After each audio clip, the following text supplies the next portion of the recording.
I'm sorry, my phone cut off. It said it got too hot. It was overheating, so I had to. The message got cut off. But I think I was on the last part that I was on was when I was talking about that you can't blame that that meltdown at Stanford on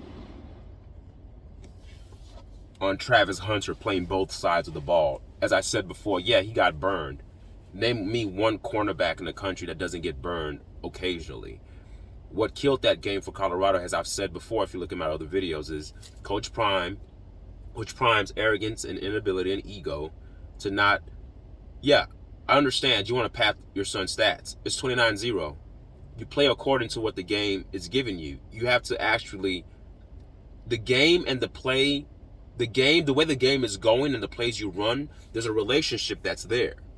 You have to adjust to what the game is providing. Now, if the game was 29 all, I get it. You want to come back and try to outscore the other team. You were up by 29 points.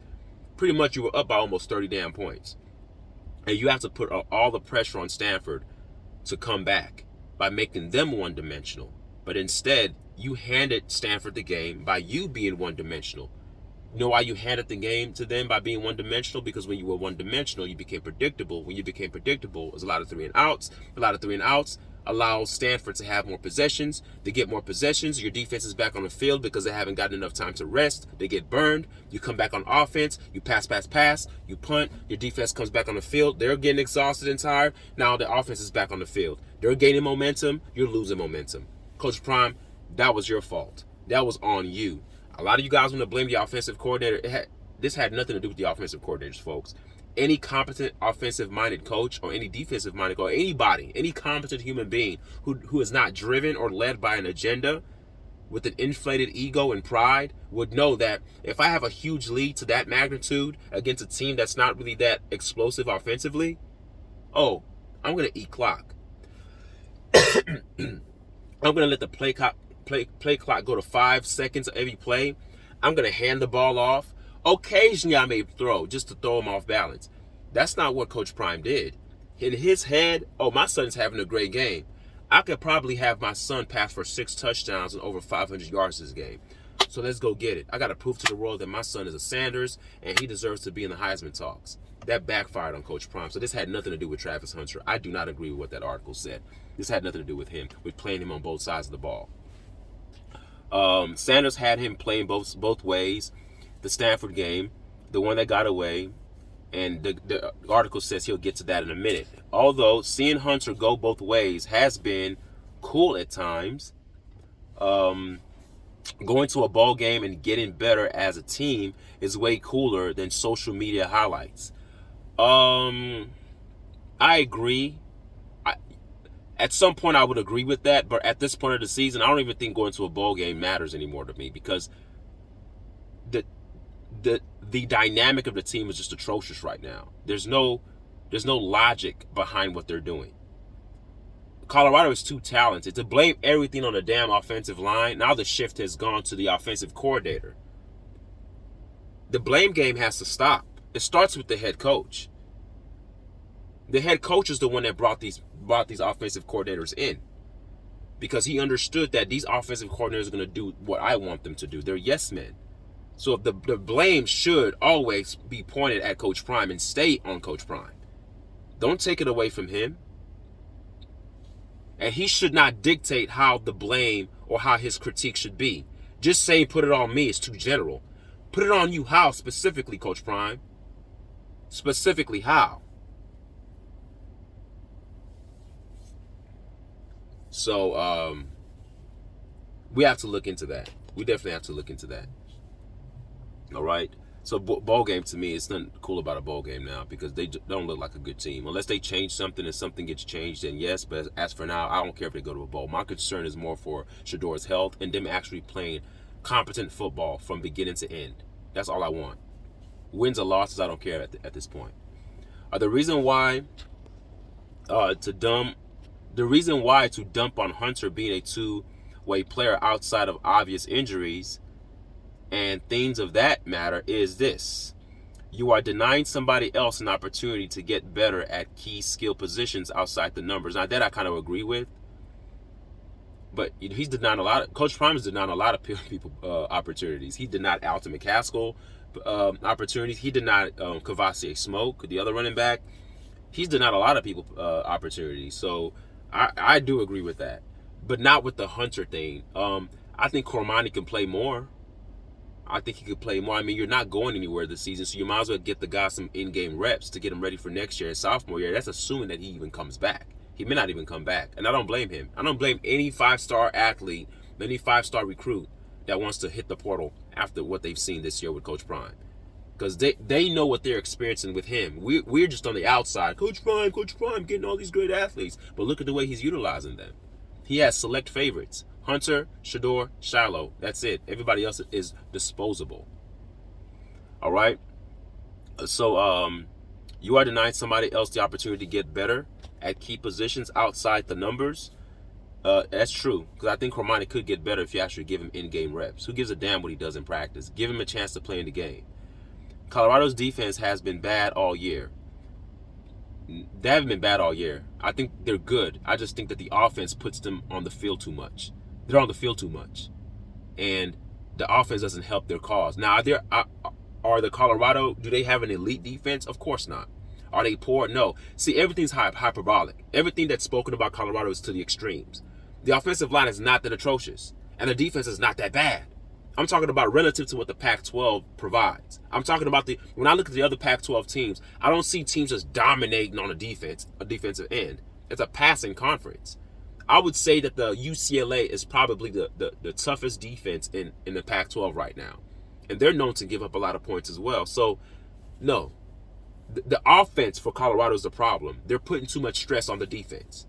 They're not helping out their defense at all. I mean, how many games do we watch and we see the defense causing turnovers, taking the ball away? Give me a break. The defense is not that bad. Colorado's defense has been bad all year. It's bad all year for a reason. You have to add context to it. Yes, statistically it shows that they're bad, but why are they bad? They're bad because their offense is even worse than their defense. While playing Hunter both ways may have covered up some things, it was a recipe for disaster towards exposure. The roster lacked depth. The roster has depth. Coach Prime is not using it. The roster has depth. They're not using it. Recruiting and transfer portal can fix this, but the short-term wins yielded more long-term losses. Recruiting and the transfer portal can fix this, but the short-term wins yielded... No. I think that the short-term wins inflated the ego and pride of Coach Prime, which actually fed his notion of continuing to be pass heavy in an attempt to get his son to be the talk of the Heisman this year. But we understand that that's not happening anymore. So he needs to humble himself and change his offensive philosophy. Okay, moving on. The article says, not taking Stanford game seriously and a second half disaster. This is another reason why this guy thinks that they're not going to go to a bowl game. This was inexcusable. Not a lot can be determined as such in Sanders' first year as the head coach at Colorado, but that Stanford game, particularly the second half of it, Colorado was up 25-0. I thought they were up 29-0. They were up 25-0? I thought it was 29-0. Okay, I guess I was wrong. Colorado was up 25-0 heading into halftime. The Buffaloes were 4-2, fresh off their first conference win in the season over Arizona State. Stanford is another team with a new head coach this season in Troy Taylor. Colorado had this. Then, I don't even know what to say. Colorado somehow squandered a 25-point lead, and as the Cardinal forced the Stanford Cardinals forced this game into overtime, all tied up at 36 through four frames. Stanford would put a game-winning field goal through the uprights in the second overtime. Okay, we get what happened. I don't even want to relive that moment. It pisses me the hell off, so I'm going to skip that part. A more mental tough team would have held on to win this one. It's not okay. So now he's talking about how Colorado is not mentally tough. He's implying that they're mentally tough. The players are. Listen to me, guys. Prime is a great motivator. The players will run through a wall for him, but as the players are starting to see that he has an agenda, they're not going to be running through a wall for him anymore. At the time that they played Stanford, This had nothing to do with the players or the players being mentally tough. This had something to do with the coach having his own personal agenda that was apart from team success. And then it easily just start to point the finger at the offensive line. I don't know what happened. No, you know what happened, Coach Prime? It was your decision. Your offensive philosophy towards a game plan that's going to pad your son's stats is what was the demise of Colorado Buffaloes that game against Stanford. Okay? The team is tough. I don't want to hear about the team not being tough. A more mentally tough team would have held on. How about a team with a more competent coach would have held on to this win? Rephrase that. If Coach Prime was more of a competent coach, they would have held on to this win. Say that. It would have been win number 5 on the year for Colorado. They would have been 5-2, 2-2. I guess 2-2 in the conference on the campaign with 5 more shots to get one more win. Clearly, pretty much all of the air has been left. This guy has a lot of typos in his article, man. I try to mix up. Clearly, pretty much all of the air has been left. He's put let. It's supposed to be left. Been left out of the balloon like a whoopee cushion. But instead of being hot air, it reeked of a fart. But that's kind of cheesy. Anyway, I'm gonna move on. This is the loss that will inevitably define Colorado's year. You can defend other moves all you want, but this was coaching malpractice versus Stanford, Colorado. Thank you. It was coaching malpractice. So he finally said it. But when Jason Whitlock says it, he's disrespecting Prime. No, we're calling it as we see it, folks. That was just dumb coaching on that part. Your team was good enough on their own, despite your arrogance and ego. They were able to build a 20-plus point lead at halftime, and all you had to do was sustain it, Prime. But you squandered it. It was you. It wasn't your players. It was you. It was you. Deion Sanders addresses possible future moves to NFL as head coach. Okay, I'm not gonna read that article, but that's something else. So yeah, so that's what the article says. He said pretty much. I agree. I think that loss to Stanford was the pivotal point of the year. It was the turning point of the year to me, and it started to kind of make me see things for what they were. So tell me guys what you think about that article. It's about fan-sided by this guy named Mr. Bueller. His first name is John Bueller. He wrote this November 5th. And he is pretty much giving the reasons why they're gonna not go to a bowl game. Why they've actually, Deion Sanders' mistakes that have cost. So he's actually already saying it's done. I'm not saying it's done. They probably still have a chance if they can win out, but I doubt they win out. As I said earlier on my other videos, they're gonna lose out until Coach Prime changes his offensive philosophy.